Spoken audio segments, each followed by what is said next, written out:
بنیز هاتنا جشن خضر الیاس بناسناف پیخوین باورمندن ازدیاتیه آمادکاریان خودکن دا کو جشن خوا پیروز بکن و ری و رسمن اولا خوا پیک بینن.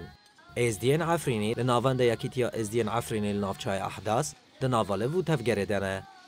لگوری ازدیان دوی جشنی ده هفت برهمن جدای چاندنی تین قوراندن و پشراسی روجان روژی تیگرتن و روژا پینشمی او برهم تین خارن. گوشبرین ازدین عفرینی کل کانتونا شهبای دمینن لگر روج آوا تیوی جشن خال تواهیا گالام پیروز کرن.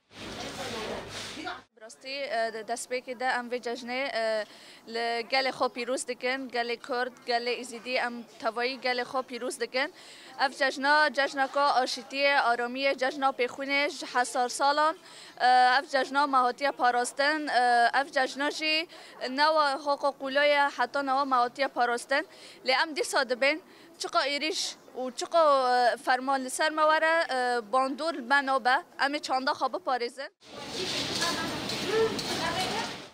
ازدین عفرینی بحث هورگولین جشن خادکن و دست نشان دکن کوپی خوین جشن که دیروکیه. حاضرتین ها تکرن با جشن و تای خوچیه و تای خوا پر دیروکیه.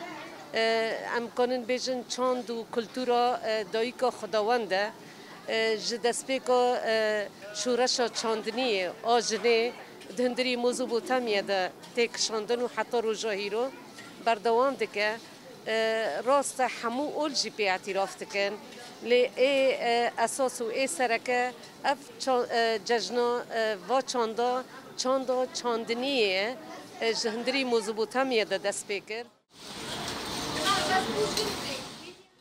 کوچبرین ازدین عفرینی کوبدار زورش جهوار خادر کتنه لکانتونا شهبایب جهبونه آمادکاریان جشن خادکن.